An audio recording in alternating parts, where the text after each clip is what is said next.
ॐ अथ गुरुपरम्परा वन्दना सदाशिवसमारम्भां नन्दिनाथसुनन्दिताम् तिरुमूलारसिद्धान्ततेजोरश्मिप्रकाशिताम् ऋषिपुनितमौनाप्त प्रसन्नस्यन्दनोज्ज्वलाम् कदैत्स्वा. For some 25 years, from about 1975 to 2001, Hinduism Today's founder, Satguru Bodhinatha was instrumental in helping temples get established. Gurudeva guided 37 temples in the United States, Canada, Guadeloupe, Denmark, England, Fiji, Germany, Mauritius, New Zealand, Reunion, Russia, Sweden, and Sri Lanka, giving each community or temple an icon of God, usually Lord Ganesha, and guidance when needed. He also helped dozens more temples by sharing his global experience and understanding of community building, or by publicizing their project in Hinduism Today. Why did Gurudeva devote so much energy to helping establish the temple of organizations with no formal tie to his? He did it because of a strong conviction that it is the temple that perpetuates the culture. In other words, if Hindus move to a country and do not build a temple, after a few generations, Hindu culture will have been lost. At a satsang held in July 2000, a devotee asked Gurudeva, "What's happening to Hindu culture? It seems in Bollywood actors and actresses are turning Western," and encouraging everyone else to do so. Will Hindu culture or Indian culture last very long after this? Gurudeva responded, "We can see in the world today the combative culture where people do not get along but sometimes pretend to get along when they do not get along, comes from the offices and the factories and the non-religious activities. Indian culture may be going down in India, but it is definitely coming up in the West because of the worship within the temples.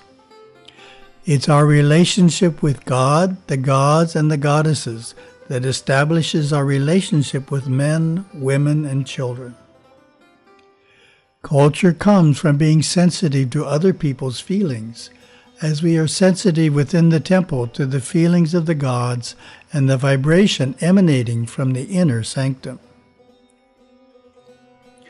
Without religion in one's life and the practice of that religion in the home shrine, in the temple, and pilgrimage once a year to a far-off place, culture quickly fails and the competitive culture comes into play."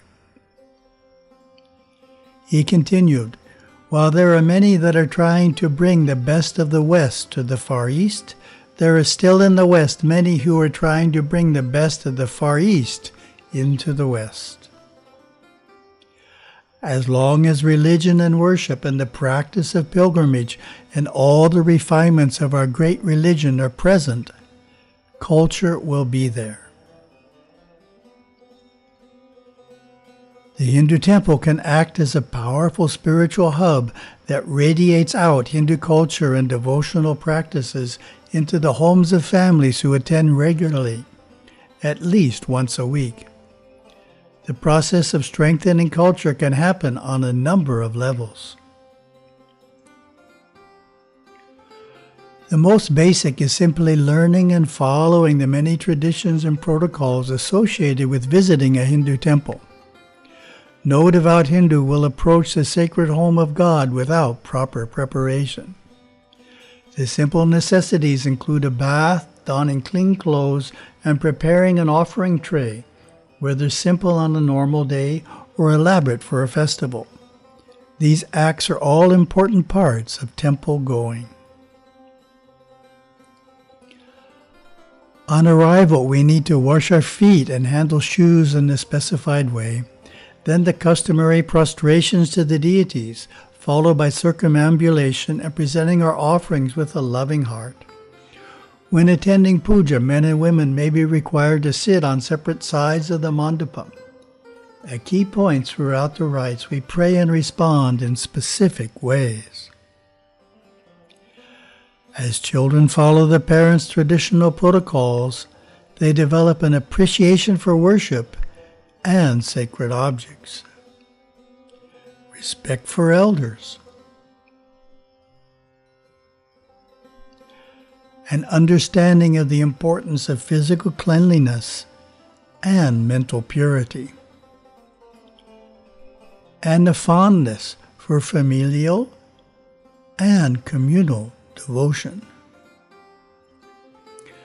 After years of such practice, essential character qualities such as humility and devotion can deepen.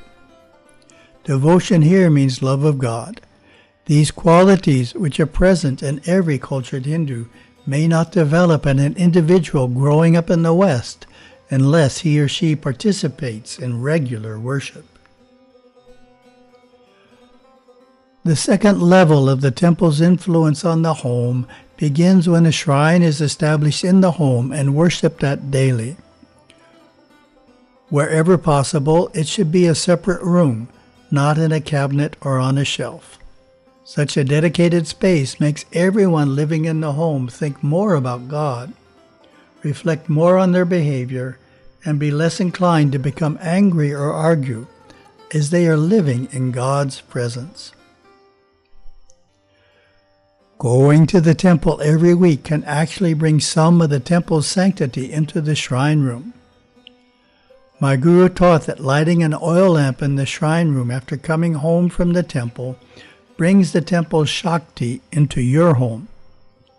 That devotional act brings devas who are at the temple into the home shrine, where, from the inner world, they can bless the family and protect the home.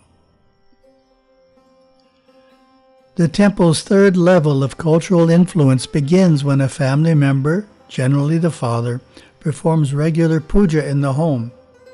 In a sense, he becomes the family priest, emulating the temple priests while following a simpler, non-public liturgy known as Atmarta Puja. Such a full puja done daily steadily strengthens the home's religious vibration. Quite fittingly, the structure of the puja ceremony arises from the magnanimous spirit of hospitality for which Hindu culture is famous.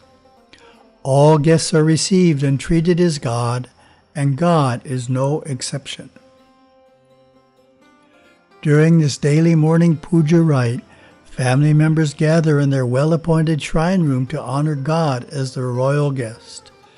They receive him warmly, offer a seat, serve water to quench his thirst, bathe and dress him in beautiful clothes, burn the finest incense for his enjoyment, honor him with light, flowers, chanting, and offerings of food. It is an intimate, personal interaction. Throughout the puja, the officiant chants sweetly to the deity in Sanskrit, describing these kindly acts and beseeching his blessings.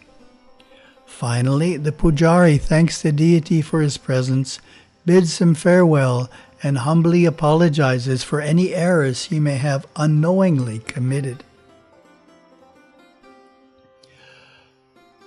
The fourth level of temple influence on the home begins when the shrine is strong enough that we feel that the main deity of the shrine, for example, Lord Shiva or Lord Venkateshvara, is the head of the house.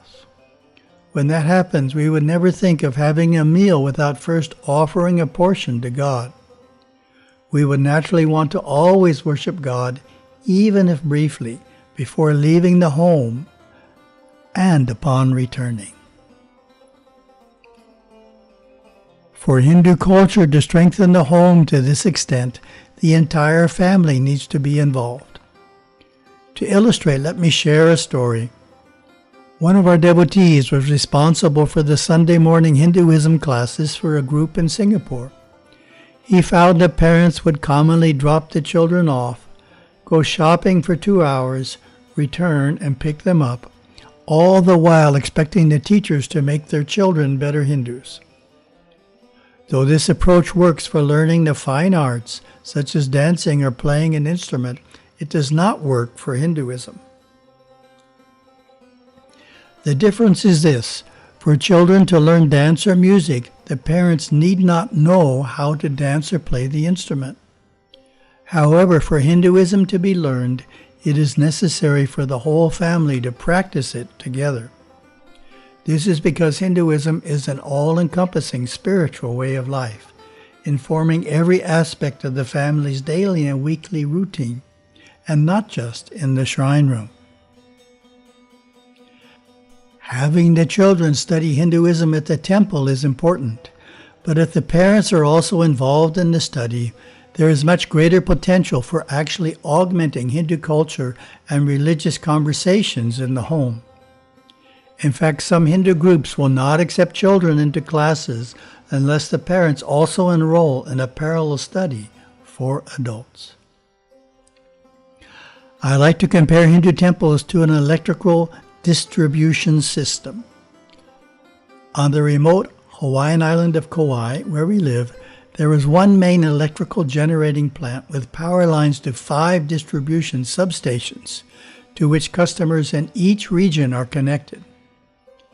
This can be likened to a ray of spiritual energy coming from the celestial world's electrical plant to 5 temples, substations, each with a connection which powers the homes of devotees who worship there regularly, customers. The electricity lights up the house and empowers all sorts of appliances. The energy from the temple illumines the family's path and enlivens the culture.